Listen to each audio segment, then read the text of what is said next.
ಈಜಿಪುರ ಮೇಲ್ಸೇತುವೆ ನಿರ್ಮಾಣಕ್ಕೆ GBA circus ಮಾಡ್ತಾ ಇದೆ. ಮೇಲ್ಸೇತುವೆ ನಿರ್ಮಾಣಕ್ಕೆ ಭೂ ಸ್ವಾಧೀನದ್ದೇ ದೊಡ್ಡ ಟೆನ್ಷನ್ ಆಗಿ ಜಿಬಿಎ ಚೀಫ್ ಕಮಿಷನರ್ ಮೀಟಿಂಗ್ ಮೇಲೆ ಮೀಟಿಂಗ್ ಮಾಡ್ತಿದ್ದಾರೆ. ಈಜಿಪುರ ಮೇಲ್ಸೇತುವೆ ದೊಡ್ಡ ಟೆನ್ಷನ್ ಆಗಿದೆ. ಭೂ ಸ್ವಾಧೀನ ಮಾಡಿಕೊಳ್ಳೋದು, ಸೇತುವೆ ನಿರ್ಮಾಣ ಮಾಡೋದಕ್ಕೆ ಭೂ ಸ್ವಾಧೀನವೇ ದೊಡ್ಡ ಟೆನ್ಷನ್ ಆಗಿದೆ. ಗ್ರೇಟರ್ ಬೆಂಗಳೂರು ಅಥಾರಿಟಿಯ ಚೀಫ್ ಕಮಿಷನರ್ ಮೀಟಿಂಗ್ ಮೇಲೆ ಮೀಟಿಂಗ್ ಮಾಡ್ತಿದ್ದಾರೆ. ಭೂ ಸ್ವಾಧೀನ ಪ್ರಕ್ರಿಯೆಯನ್ನು ಪೂರ್ಣಗೊಳಿಸುವಂತೆ ಸೂಚನೆಯನ್ನು ಕೊಡಲಾಗಿದೆ. ಭೂ ಸ್ವಾಧೀನ ಪ್ರಕ್ರಿಯೆಯನ್ನು ಪೂರ್ಣಗೊಳಿಸಬೇಕು ಅಂತ ಕಾಮಗಾರಿ ಸ್ಥಳದಲ್ಲಿ ಸೆಂಟ್ ಜಾನ್ ಸಂಸ್ಥೆಗೆ ಸೇರಿದ ಜಾಗ ಇದೆ. ಸಮಸ್ಯೆ ಇತ್ಯರ್ಥಪಡಿಸಿ ಜಾಗ ವಶಕ್ಕೆ ತೆಗೆದುಕೊಳ್ಳುವುದಕ್ಕೆ ಸೂಚನೆಯನ್ನು ಕೊಡಲಾಗಿದೆ. ಅಗತ್ಯ ಜಾಗವನ್ನು ಗುರುತಿಸುವುದಕ್ಕೆ ನ್ಯಾಯಾಲಯ ಕೂಡ ಆದೇಶವನ್ನು ಹೊರಡಿಸಿದೆ. ಕೇಂದ್ರೀಯ ಸದನ ಮತ್ತು ಇಂಡಿಯನ್ ಇನ್ಸ್ಟಿಟ್ಯೂಟ್ ಆಫ್ ಆಸ್ಟ್ರೋಫಿಸಿಕ್ಸ್ ಸ್ವತ್ತುಗಳನ್ನು ಈಜಿಪುರ ಮೇಲ್ಸೇತುವೆ ಕಾಮಗಾರಿ ನಡೆಯುವ ಸ್ಥಳದಲ್ಲಿ ಪ್ರಮುಖವಾಗಿ ಸೆಂಟ್ ಜಾನ್ ಸಂಸ್ಥೆಗೆ ಸೇರಿದ 2 ಕಡೆ ಜಾಗ ಏನೋ ಇದೆ ಅಂತೆ. ಈ ಬಗ್ಗೆ ಹೆಚ್ಚಿನ ಡೀಟೇಲ್ಸ್ ಕೊಡ್ತಾರೆ ನಮ್ಮ ಪ್ರತಿನಿಧಿ ಪ್ರಸನ್ನ ದೇವನೂರು ಫೋನ್ ಸಂಪರ್ಕದಲ್ಲಿದ್ದಾರೆ. ಪ್ರಸನ್ನ, ಏನಿದು ದೊಡ್ಡ ಟೆನ್ಷನ್ ಆಗ್ತಾ ಇದೆ ಅಂತೆ ಈಜಿಪುರ ಮೇಲ್ಸೇತುವೆ ನಿರ್ಮಾಣದ್ದು?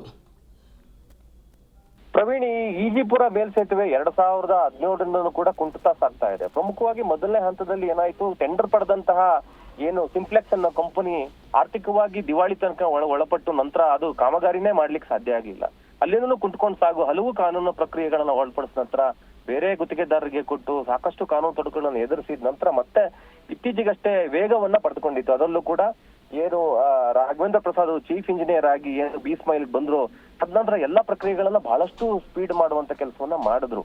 ಡಿ.ಕೆ. ಶಿವಕುಮಾರ್ ಅವರು ಕೂಡ ಅವರು ಪ್ರಯತ್ನ ಪಟ್ಟು, ರಾಮಲಿಂಗಾರೆಡ್ಡಿ ಅವರು ಕೂಡ ಪ್ರಯತ್ನ ಪಟ್ಟು ಈ ಒಂದು ಕೆಲಸ ಬಹಳ ವೇಗವಾಗಿ ನಡೀತಾ ಇತ್ತು. ಆದ್ರೆ ಈಗಿರೋ ದೊಡ್ಡ ಪ್ರಾಬ್ಲಮ್ ಏನಂತಂದ್ರೆ ಭೂ ಸ್ವಾಧೀನ ಪ್ರಕ್ರಿಯೆ. ಏನ್ ಸೆಂಟ್ ಜಾನ್ ಆಸ್ಪತ್ರೆಗೆ ಸಂಬಂಧಪಟ್ಟಂತೆ ಜಾಗ ಇದೆ, ಆ ಜಾಗವನ್ನ ಸೆಂಟ್ ಜಾನ್ ಹಾಸ್ಪಿಟಲ್ ಅವರು ಬಿಟ್ಕೊಡ್ಬೇಕು, ಅದಕ್ಕೆ ಸಂಬಂಧಪಟ್ಟಂತೆ ಮಾತುಕತೆ ನಡೀತಾ ಇದೆ. ಯಾಕಂದ್ರೆ ಭೂ ಪ್ರಕ್ರಿಯೆ ಇವರೆಷ್ಟು ದುಡ್ಡು ಕೊಡಬೇಕು, ಅವರೆಷ್ಟು ಕೇಳ್ತಾ ಇದ್ದಾರೆ, ಇವೆಲ್ಲ ನೆಗೋಸಿಯೇಷನ್ ನಲ್ಲಿ ಬಹಳಷ್ಟು ಕಾಲ ವಿಳಂಬ ಆಗ್ತಾ ಇದೆ.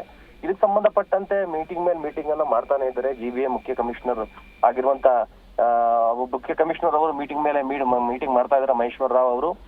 ಆದ್ರೂ ಕೂಡ ಇದು ಸ್ವಲ್ಪ ಸಮಯ ತೆಗೆದುಕೊಳ್ಳುವಂತ ಒಂದು ಸಾಧ್ಯತೆ ಹೆಚ್ಚಾಗಿರುವಂತದ್ದು. ಮತ್ತೊಂದು ಕಡೆ ಇಂಡಿಯನ್ ಇನ್ಸ್ಟಿಟ್ಯೂಟ್ ಆಫ್ ಆಸ್ಟ್ರೋಫಿಸಿಕ್ಸ್ ಅಲ್ಲಿ ಮತ್ತೆ ಕೇಂದ್ರೀಯ ಸದನದ ಬಳಿ ಅಲ್ಲಿ ಒಂದ್ ಸ್ವಲ್ಪ ಜಾಗ ಇದೆ, ಅದನ್ನು ಕೂಡ ತೆಗೆದುಕೊಳ್ಬೇಕಾಗಿದೆ. 2 ಭೂ ಪ್ರಕ್ರಿಯೆ, ಒಟ್ಟು 3 ಈ ಸ್ಥಾನಗಳ ಭೂ ಸ್ವಾಧೀನ ಪ್ರಕ್ರಿಯೆ ಏನಿದೆ ಇದು ಬಹಳಷ್ಟು ಸಮಸ್ಯೆ ತಂದು ಒಡ್ಡಿದೆ. ಹಾಗಾಗಿ ಈಗ ಮುಂದೆ ಏನ್ ಮಾಡ್ಬೇಕು ಅನ್ನುವಂತ ವಿಚಾರವನ್ನ ಅಧಿಕಾರಿಗಳು ಬಹಳಷ್ಟು ಚರ್ಚೆಯನ್ನ ಮಾಡ್ತಾ ಇದ್ದಾರೆ. ಯಾಕಂದ್ರೆ ಈಜಿಪುರ ಮೇಲ್ಸೇತುವೆ ಬಹಳ ಇಂಪಾರ್ಟೆಂಟ್ ಇದೆ. ಆ ಒಂದು ಕೆಲಸ ಆದ್ರೆ ಬಹಳಷ್ಟು ಟ್ರಾಫಿಕ್ ಕಂಜೆಷನ್ ಸಮಸ್ಯೆ ಇದೆ, ಬಹಳಷ್ಟು ಕಡಿಮೆ ಆಗ್ತದೆ.